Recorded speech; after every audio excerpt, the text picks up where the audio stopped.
Good evening, Barbados. We are coming to you today from Her Majesty's Prison, Dodds, with this press conference. We've changed the format slightly from the other press conferences of recent. There's no actual moderator. I'm going to be doing the moderating. We try to minimize the amount of persons involved in the press conference because, as you can well appreciate, Dodds is a national security facility. So we have to control what it is that we do here, who has access to the premises. So we're going to do the best we can with what we have and try to get the information to you. I will just give a brief overview, then I'll introduce Colonel Nurse to give an update on the state of affairs at the prison. After that, we're going to have Dr. Ward, who is the doctor who has been managing patient care and care as it relates to any prison officers here at the prison. Also on hand to answer any questions that may arise in relation to the last 15 days is Major Cedric Proverbs, who was seconded from the Barbados Defense Force to the post of Assistant Superintendent of Prisons acting, and he will also be here to answer any questions you may have. The aim of this, we've been getting a lot of questions about what is going on at the prison. We've been getting questions about relating to the concern of relatives about their family who may be at Her Majesty's Prison. And a lot of rumors have been swirling. We've spent more time over the last couple of days dealing with fake news and rumors about what is happening in the prison, and it's actually taken away from our ability to concentrate on the things that we actually need to do here. So the thought was we'll have a full press conference, allow the press to ask whatever they want to ask. We will answer any questions that are put to us unless they concern or compromise national security. And at the end of the day, I hope that people have a better appreciation of what is happening in the prison and they have the answers to the questions that they have been seeking. The one thing I will say up front, I've gotten a lot of questions and messages about the well-being of individual prisoners. As much as we can, we have tried to facilitate that by answering. So if you send and ask a question about John Doe, I will ask them please to check on the status of John Doe, on his well-being, his general spirits, whether he's in good spirits. But before I release that information to you, the concerned relative, I need John Doe's permission to do that. And some people think that we're being evasive. I have nothing to hide. I have no reason to not inform you about the status of any person who may or may not be in Her Majesty's Prison, Dodds, or the female prison. But we also have to respect the medical confidentiality of anyone who is housed here. So, as I said, we will attempt to answer all questions that are put to us so that at the end of this, everyone can have a full appreciation of what is happening at Dodds. But before I turn over to Superintendent, I just want to say we've gone through a very difficult time at the prison over the last 14 or 15 days. There have been some officers who have recently gone off into quarantine, having been on constant duty for over 15 days. It has not been easy. It is not the ideal situation. We found ourselves in an emergency situation and we had to deal with what we had to deal with. The prison is not your neighborhood. There are concerns that affect the prison with respect to security, with respect to the safety of persons in prison, with respect to the integrity of the prison system that don't necessarily obtain on the outside. So certain decisions had to be made that reflected the severity of the concerns that we had. So for those officers who were here for 15 days straight, I want to thank you from the bottom of my heart. The Prime Minister did it yesterday, but I also want to reinforce and emphasize our thanks. The sacrifice that you made in performing your duties and your job under what must have been very trying circumstances is fully appreciated. Yesterday, I came to the prison and I had a meeting with those who were on site for the 15 days, and I had a meeting with some of those who were coming off of quarantine and coming to resume their duties. And I was able to answer a lot of questions that the prison officers had to ask me. We were able to address some of the issues that they had. The general feeling, despite what you might be hearing from some quarters, is one of positivity. A number of people are anxious to get back to work. One of the last people who spoke to me yesterday said, "Minister, I'm going to do my 5 days quarantine, and then I'll be reporting for duty. Have no fear." And I want to thank him for that. But for all who have played their part put their hand up and said, I answer the call of duty, and who've supported the prison, the government, the inmates in the prison, and the people of Barbados in this most critical time, right? Verbal thanks is not enough, and we're going to make things right by you. So I just want to put that out there right now, that the sacrifice of these brave officers who are heroes in Barbados, it was not easy. The sacrifice has been registered, it has been noted, and is fully appreciated by myself, the Prime Minister, and the rest of the government of Barbados. So having said all of that, I'm going to invite Colonel Nurse, who's the superintendent of Her Majesty's Prison, Dodds, to come forward and give an update as to the situation of the prison. And after that, we're going to have Dr. Ward to give a medical report on the circumstances of the prison, and then we're going to open the floor to any and all questions you may have once they don't touch and concern issues of national security. So thank you. Colonel Nurse.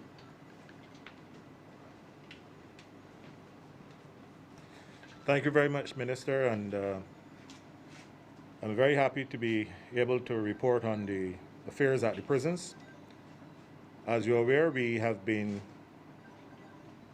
battling COVID-19 for the last 15 or so days. Right now, the situation at the prison is stable, and it continues to be so. We have over 70 officers who have reported to duty on a rotational shift basis, and we are able to, in large measure, put a number of the systems that we usually would have in place back into place. Of course, there will be some restrictions as we have suspensions of certain activities to allow us to focus on what is absolutely necessary at this stage to make sure a healthy and a safety environment. We will have gone through and continue to do all of our sanitization of the various locations across the prisons. The staff who have reported are quite happy in doing what they have to do. The inmates who are here are all settled. They are participating in whatever activities are available to them, and we hope that we can be able to return to a state of absolute normalcy in a very short space of time. So with that very short introduction, I make way now for the doctor, Dr. Ward. Thank you.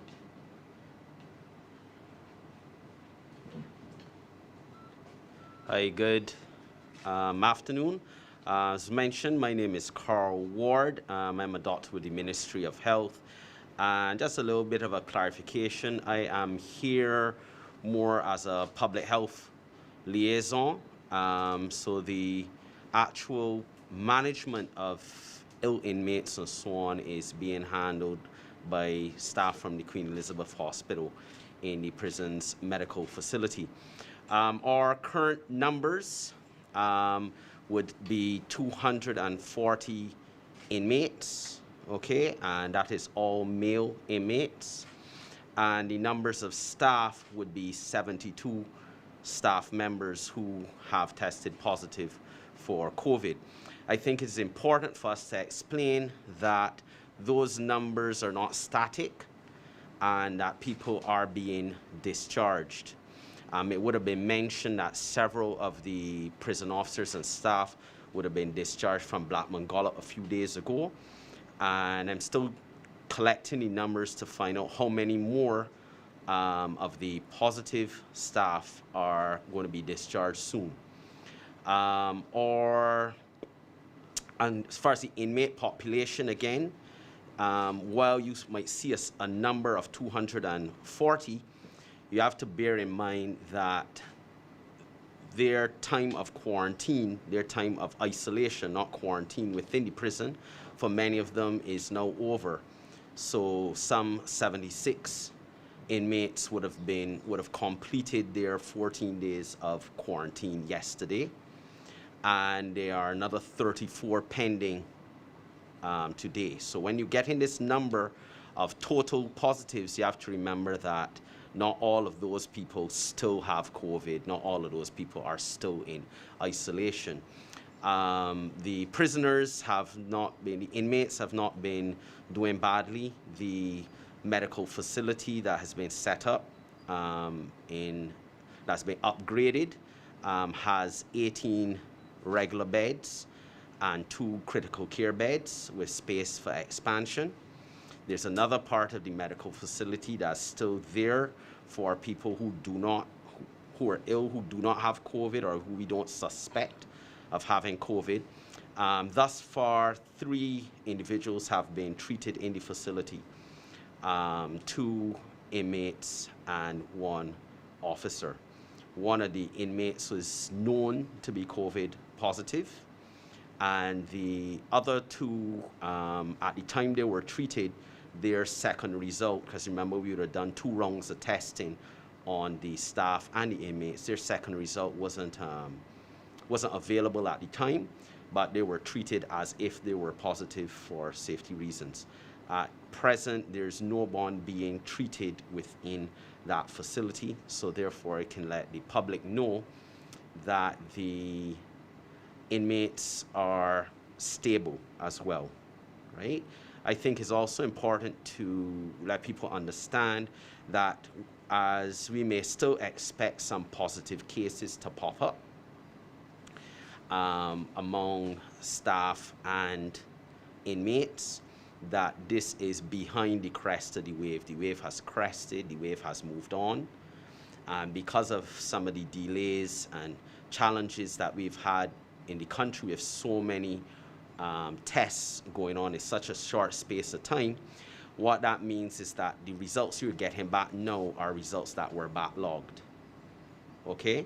And I think that's important for you to understand then that it's not some ongoing explosion of cases at Dodds. What you're seeing coming up as positive would have been people who were positive several days back, and we're now getting the result. Now, as far as the prison officers who would have been turned positive, if you could call it that way, in the past few days, they were either isolated already at hotels or they were here working, right? As soon as there was any hint that their result was heading in that direction, then they would have been quarantined here on compound before any confirmatory results said that they were positive. The other number that might be of interest to the public is that there are 8 inmates with what we call pending positive results and 2 officers with what we call pending positive results. That would have been mentioned, I think, that term would have been mentioned, I believe, by Dr. Best at a previous press conference. So just to explain what that is, when the lab does your test, does the swab test, they run an initial test, and that initial test, if it's negative, you're negative. But then you can get something they call a pending positive, where it's looking positive, but then they have to run a confirmatory test to prove whether you're positive or not, right? So we have a few inmates, as I mentioned, and 2 officers that are in that zone right now, and we have to see what's gonna happen there. I think that's about it for me right now, unless y'all have some questions for me a little bit after. I can hand over to you. Thank you very much, Superintendent and Dr. Ward. I'm going to open the floor for questions, but let me start by addressing one that came through to me. A question was asked, why are we having the press conference here at Dodds? The reality is we need all hands on deck here. The press conference was being done to facilitate getting answers to the people of Barbados, answers to people who have been wanting, and answers to the press who have been calling me all the time. Apparently everybody in the press got my phone number. So they've been calling, and we've been trying to address those. The press conference had to be here because you would want to hear from Colonel Nurse. I believe people may want to have questions for Major Proverbs, and people may also want to have questions for the doctor, all of whom were here and can't leave at this point in time because we're trying to get back to a state of normalcy. So in order to facilitate everybody, we had to make the arrangements to have the press conference here so that the persons that you actually want to hear from will be available to answer any questions that you have to ask. So that is why the press conference is actually going on at Dodds. But we have sanitized the entire area. It is sanitized at least once a day. It's been sanitized for this press conference. And as you can tell when you came in, all the necessary protocols were followed. All the personal sanitization was done. and we're trying our best with the masks and not touching each other. So the floor is now open to questions. Quite recently, the NPW directed some of its staff not to attend work at the prison. Could you give me an update on how that has affected the operation of the prison? Operation at the prison? I'm going to turn that one over to Colonel Nurse. Thank you, Minister. We have not had any adverse effect from not having our civilian staff here. We have been, as you know, from March, practicing certain activities related to COVID-19. So for some time, we have been, when we had the initial lockdown, had some of our civilian staff operating from at home and operating virtually. That has been stood up again. So we're able to operate. There are one or two areas that we will obviously need our civilian expertise at some stage. We've put in representation for that, and hopefully that will be approved. Doesn't have anything to do with face-to-face or close contact with prisoners or with staff. It's more to do with making sure that our equipment and everything else is functional. So once that is approved, again, that will be rolled out. But for right now, no adverse effects. Just one follow-up. Has there been any discussions with the NUPW in terms of having those workers return back to work? That will be done through the ministry. Right now, I'm laser focused on trying to get this institution back up and running as per normal. We have excellent support right now from the Ministry of Home Affairs in trying to get all of the other support mechanisms in place to get us going. So that is being done from that perspective. Lieutenant Nurse. Colonel. One second. Colonel, just 1 second. Just to answer your question,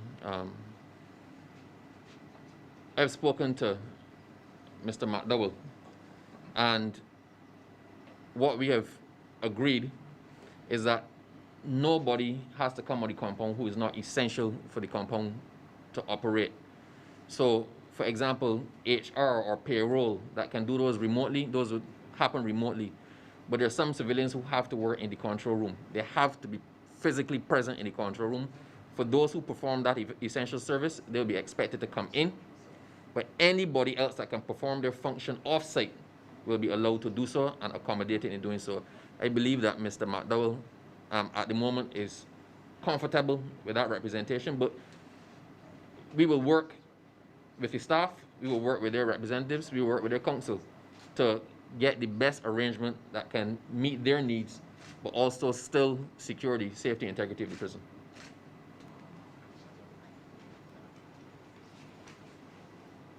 Yes, sir. Can you tell us how many prisoners were due to be released during this period? For the month of January, I'll talk to the entire month of January, there are about 26. And we are in the process of looking at how that can be achieved and achieved safely. Of course, you will appreciate that it will have some medical input into that to make sure that we're doing all of the things correctly. So that should start rolling out fairly shortly. Fortunately, there are not very many numbers as at today, but as the month unfolds, you will see it picking up a little bit. Okay. Some of the officers complained about the place not being sanitized properly or properly cleaned. What can you say about those? Well, what I can say to you in that respect is that we have a team that from as early as March has been going through and sanitizing all of the buildings, all of the work areas, all of the workspaces, living spaces, and so on a daily basis. That was ramped up, most certainly after our information about the presence of COVID-19. So that was increased significantly. I can say to you as recently as this week, we had mint condition in to do a full industrial clean. We've also, again, as I said, ramped up our operation. We also purchasing additional equipment to make sure that we are on top of all of the cleansing and sanitization that we need to do. Have you had any unrest or uneasiness among the inmate population? Not to my knowledge. Really? Not to my knowledge. Leave the hotel. I wouldn't say it's a hotel, no. Prisoners who have been here have gone through issues before. We know how to operate, we know how to behave. But of course, an individual will have concerns. We've all been listening to the news. We've all been watching our televisions. We know what is going on in other countries as it relates to COVID-19, so there are fears, and genuine fears. What we have been doing is attempting to quell those fears and to provide the level of professional care to all of our prisoners and to all of our staff to make sure that we can be as comfortable as possible, knowing what we are supposed to do and how we are supposed to do it. I really can't transport myself into someone else's brain to say to them, well, forget the dangers or forget whatever else is there and be cool and calm. All we can do is what we need to do to make sure that the environment is safe, and what we need to do is to be able to communicate that to all. Then their behavior in terms of how they accept that and project that is completely up to them. Colonel Nurse, in terms of the mental stability of those inmates who are positive, have you had any who have had to go for either counseling? Has anyone tried anything suicidal, anything of the like? No, and I'm quite sure Dr. Ward can also speak to this, and so too Major Proverbs.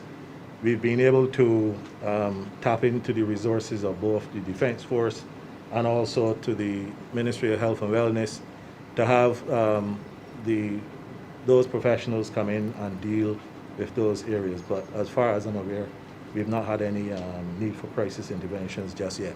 Okay, next question. One second. Okay. Sorry, just out of fairness to Colonel Nurse, for the last 15 days, Colonel Nurse was off-site.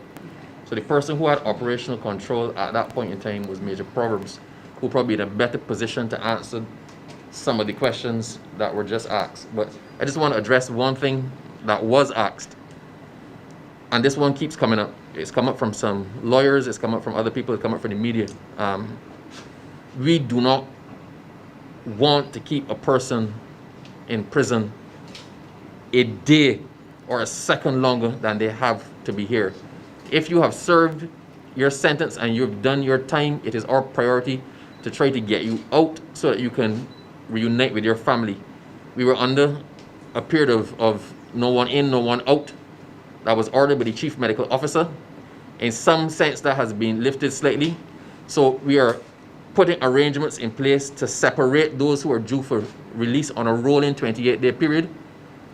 And once we can get them to have the 2 negative tests in that point in time, so that we are satisfied that they are not a danger to themselves or they won't pose a risk to anybody outside, then they are free to go. From the time you're in, you've been separated and you go on your second test, you are free to go with my blessing. And I will thank you for your patience in the time that you were here. So we are not on any scheme, as has been suggested in some areas, to try to keep people here and deprive people of their rights. Quite frankly, the more people who are due for release and who can be released out of the prison is the less logistically that we have to deal with. So apart from the altruistic part of it, right, there's the practical part that we want to be able to accommodate all of those who have served their time, to let them go home so that we can get on and focusing on those who have to be here and for whom the release at this point in time is not an option. So have any been released today?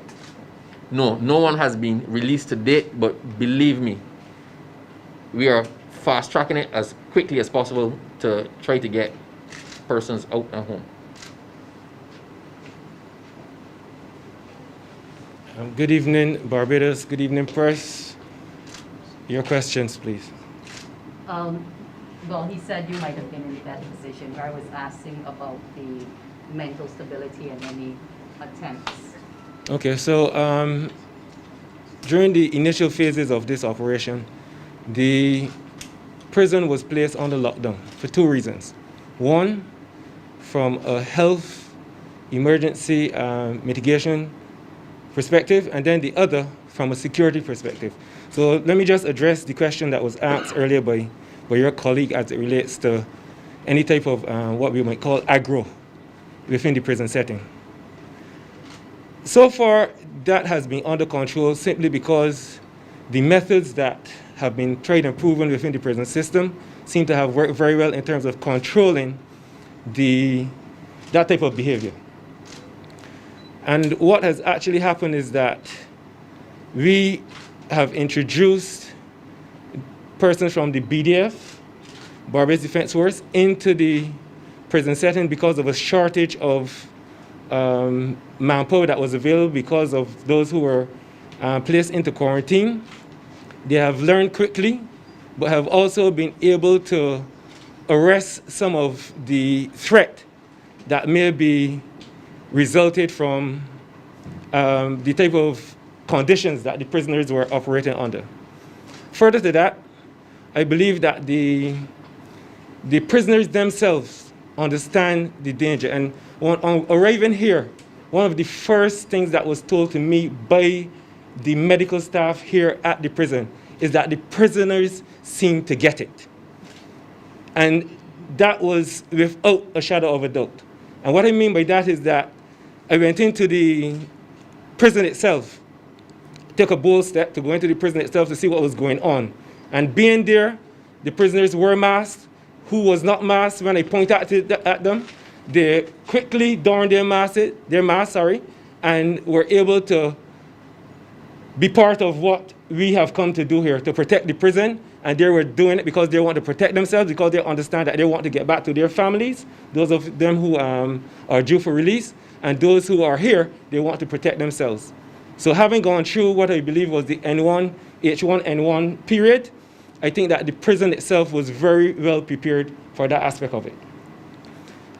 Getting back to your question, could you have it again, please? I was asking if, given the positive patients, etc., how was it weighing in on the mental stability of the inmates? Okay, so the Barbados Defense Force, again, was able to add what we call the psychosocial interventionists or operatives into the network here.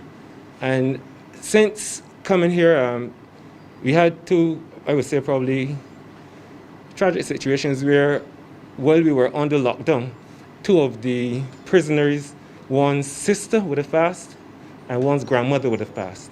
And we thought it may have been a bit of a tense period for them, but having gone into the prison, counseled, spoken to them, they recognized that even with some of the privileges of telephone communications and so forth, because I know I have a family, so I know they want to reach their family, and we were able to introduce that to them. Unfortunately, some people would have taken the advantage to put some malicious information into the public sphere. But at the end of the day, they're humans and they think they want what is best for them. And just to mention that, we try to treat them as human. So we anticipate that that will happen, because as soon as we opened again, I think it was yesterday, another press release, or so people were able to use the social media to get some information out that they thought would probably divert our efforts here. But we continue, and I think that they're pleased, and they will continue. Just a follow-up. Yes, please. You mentioned those malicious reports, and in those reports, some of the prisoners are claiming that they aren't receiving masks, their hands aren't being hand sanitized. Could you respond to those allegations? Of course, of course. If you wish, I believe that we have the accounts that would testify to the number of masks that were issued from even before I came here until at present.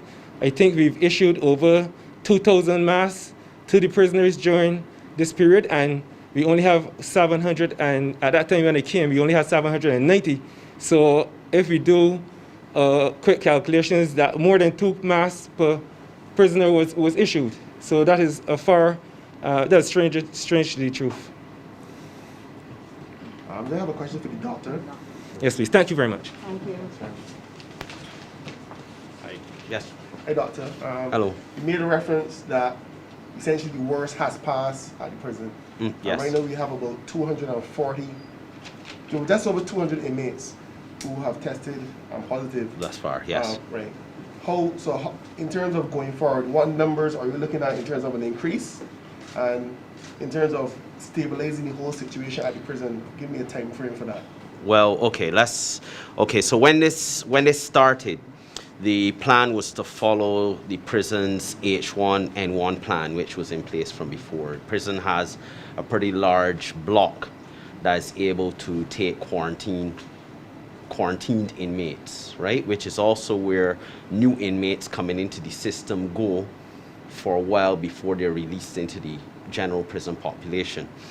What happened though is that in short order, the numbers were such that we could not put positive inmates in that setting like we would have before.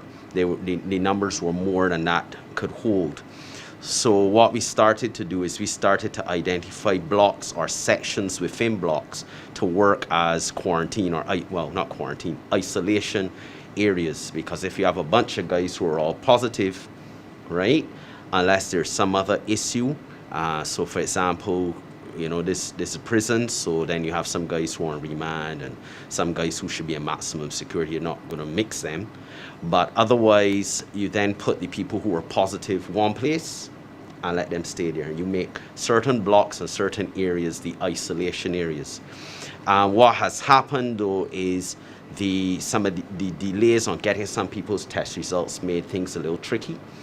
And the current decision is that obviously those who we know are positive, they're isolated. When their 14 days are up, they are released from isolation and they're free to be moved around as prison administration sees fit, right? The other people who are not positive, we have a block, like let's say the female block, who's had no positives, and our goal is to absolutely keep it that way. And then you have some other people who maybe we don't have their second result as yet. But again, even if their second result was to come in as positive, right? So I still expect some more to pop up, right? Because we certainly don't have all their results yet. But we are keeping them in, I know you hear this term all the time, lockdown. We're keeping them in a sort of lockdown, right? So that their time will pass in that section as well. So I would like to think that in certainly less than 14 days from today, certainly less than 14 days, everything should be normal for the prison, for the inmate population, right? But can you account for the rapid spread and why you're still getting positive, people testing positive? Well, the reason people are still testing positive is because we would have done the tests. The prisoners would have had their second test on the 5th and the 6th of January, and we didn't get back all the results, and some are still trickling in, right? So the numbers I would have given you, would have told you today 240. Yesterday the total was 239. One guy's second result came in today and was positive this morning, right? But that, bear in mind, that was a result from pretty much 10 days ago, right? Almost 10 days ago. And so it's basically delay. So what you're seeing now, as I would have mentioned earlier, is people who were positive from before that the results are now coming in for, right? It's not going to change what we are doing in here with regards to the inmates. I mean, it's good to know, oh, hey, this person is turned positive. No, it's good to know, but it's not going to change what we are doing. And as we mentioned, we do have 8 pending positive prisoners. My experience, most of the time, if the result says pending positive, most of the time it then becomes positive. But we have had 1 or 2 people that they pending positive, the update then labeled them as negative, right? But if they were to become positive the next day or 2 when the lab does the confirmatory test, I won't be surprised. So the word for the public is don't be surprised or shocked or even frightened if we still get a few more cases, because we still have results outstanding. But in the grand scheme of things, those would be old results. In fact, the current standard for treatment internationally for a positive asymptomatic person is 10 days of isolation, with 14 days of isolation for individuals who had symptoms. So you can understand that some of these people, when their positives come back now, be it staff or inmates, that they will have largely passed their time already, right? So again, that's why I can say that Dodds has been through the worst already, right? I hope that answers. And we have one more question. I have one for the I have one superintendent. question. For me? Okay, yes, go ahead. Could you explain stable when you say that most of the prisoners and Well, not most. I would like to say all. I would like to say they're all stable. could you And explain stable? and what- stable meaning that we have, as I would have said, a medical facility with 18 beds and 2 critical care beds, and they're all empty. No one is ill enough or have any issues that require them to be admitted to the facility at present. We had 3 people in the facility since the facility has been stood up, and all 3 have improved and been discharged from that facility. So that's why we could say it's stable. The medical staff here at the prison, in conjunction with the staff that we have graciously borrowed from Queen Elizabeth Hospital, right? They monitor the blocks every day with special attention to the blocks that have a known positive inmates, and check in for just that, check in for symptoms and so on, because sometimes patients with COVID can deteriorate very quickly. It can go from pretty minor, I got a sore throat, to needing a ventilator. So they do that every day, and as I said, at present, nobody requires the medical facility right now. So as I understand you, the situation is stable, but the medical, the sickness of a person, you're not speaking to that, but you're speaking to the situation that is stable. I speak into both. Both. Just trying to understand. No problem. I'm speaking to both. So the overall situation is stable, and then again, from the medical perspective, is also stable, or better yet, I would say improving. Right? As what I mentioned, 73 people got discharged yesterday, and further 34 should be discharged tomorrow.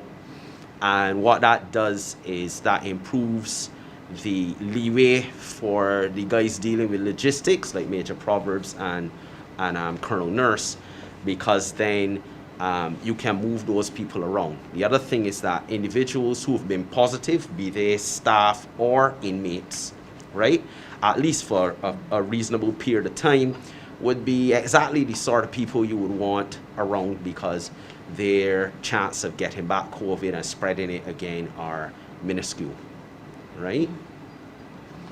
Question for the superintendent. Okay, cool. Yeah, you?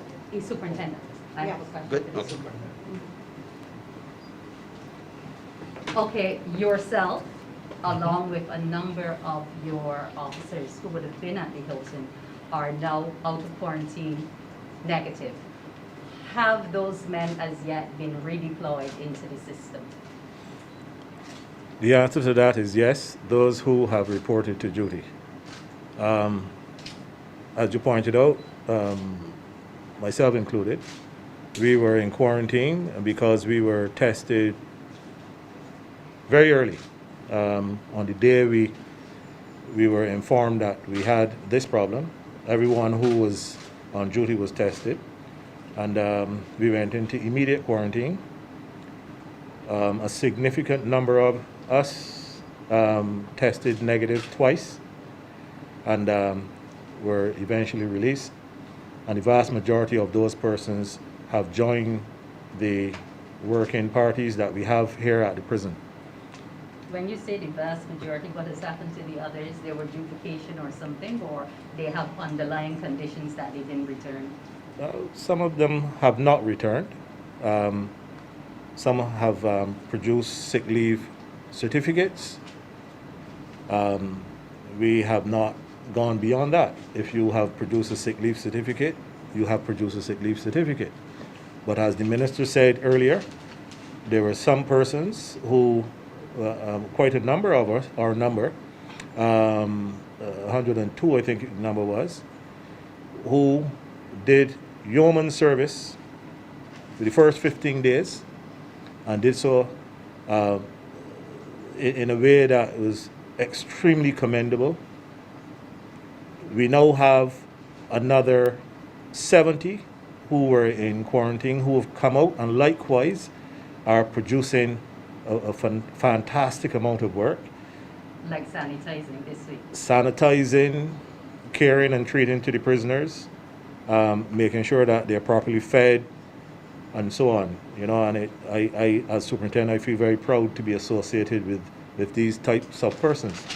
And I too would like to join the minister in thanking them from the bottom of my heart, not only as their superintendent, but as a human being, for the type of dedication to duty, the type of camaraderie and bravery that they have demonstrated. And I feel proud to be their superintendent of prisons. Thank you. What's the Colonel, morale one of question, the please. I just want one more question. What's the morale now of the prison? The morale. Yes. The morale was always high. We're always smiling. We always get on with our task. Major Proverbs can speak to the morale when he was here in charge. I can speak to that which it obtains now. And I will say to you, the mere fact that we have some 70 people who have responded to the call immediately, without any urging, and is testimony to that morale. Do I need to go any further? I don't think so. Okay, I have a question for either you or the minister. We're hearing that the prison was prepared for H1N1, etc. But, you know, nobody was prepared for COVID. So have there been any shortcomings that you've detected in the prison? Will you be doing anything for the future, in the future, to deal with if this happens again, or any other situations like this? I can take a quick shot, but I will leave the minister as well to address it. But H1N1, the procedures for H1N1, the procedures that we had in place here for, it is an annual process because, as you know, annually we do have flu seasons and so on. And a lot of the procedures are exactly the same. Proper hand sanitization, proper social distancing, keeping the place clean and so on. So we did that routinely every year. When we had the advent of COVID-19, we ramped up and were able to do a lot more sanitation around the place, sanitization, emphasizing social distance, a lot more education in terms of reaching out to not only to the staff, but to, whereas you can tell when something is happening when you have people exhibiting symptoms, how do you operate when that person looks totally healthy, is following all of the protocols, but yet they're positive. So these are things that we learned. The prison service has been the unit that has had this problem up front. There's going to be a lot of lessons learned that we will be able to share, and hopefully other organizations will learn from those lessons as well, and we can prevent as much as possible a recurrence. Minister? Okay, allow me just to say, it is not a perfect situation.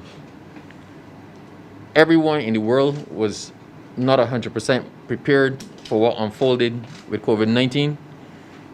No responses were perfect because it was an evolving situation. I will say that over the last 15 days, I think the prison has come a long way in understanding how to deal with these things and trying to perfect the protocols that we actually have in place.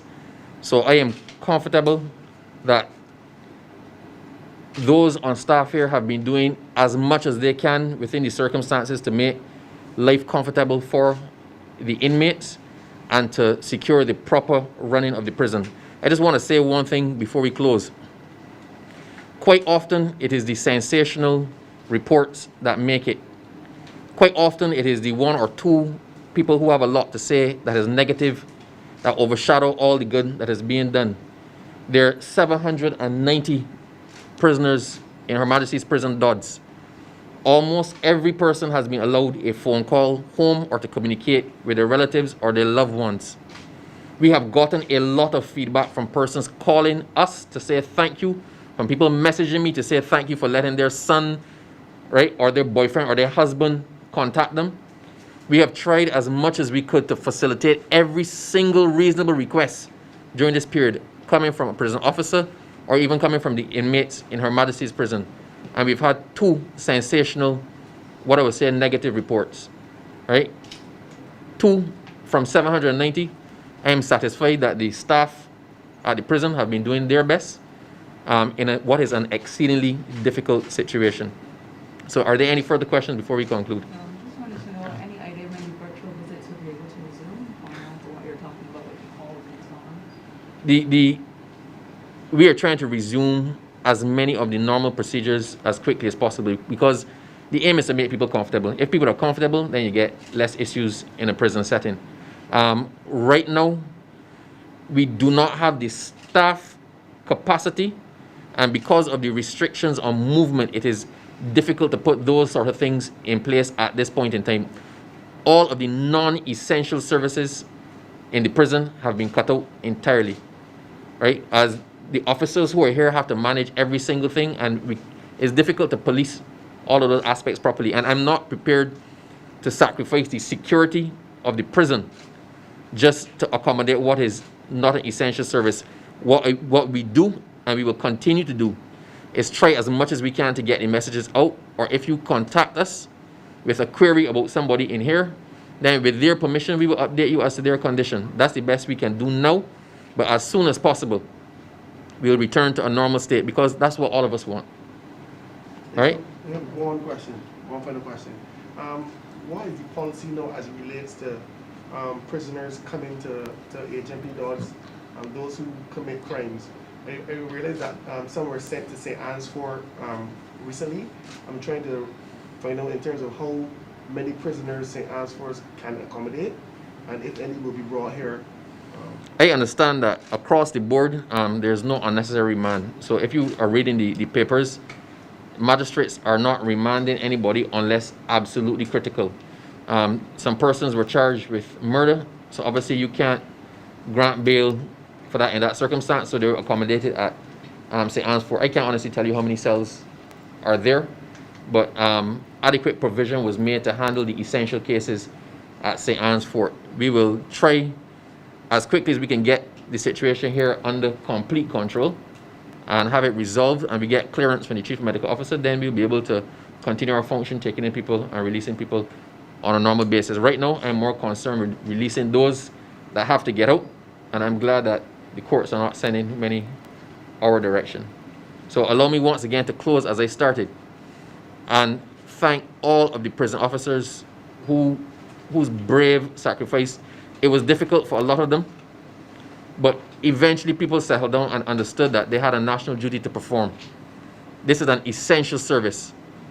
People have to come to work and do their duty in order to secure the safety of the prison and the safety of the Barbadian population. The prisoners cannot guard themselves. So for all those officers who, in a very difficult situation, stepped up to the plate, I thank you, and I continue to thank you. For those who have completed quarantine, or in some cases completed isolation and reported back for duty, I thank you. For those who, on completing quarantine, straight away sent in 6 certificates, then I wish you the best of health and a speedy recovery, and that you return to your duties here and assist in the operations at the prison. So, ladies and gentlemen, I thank you all.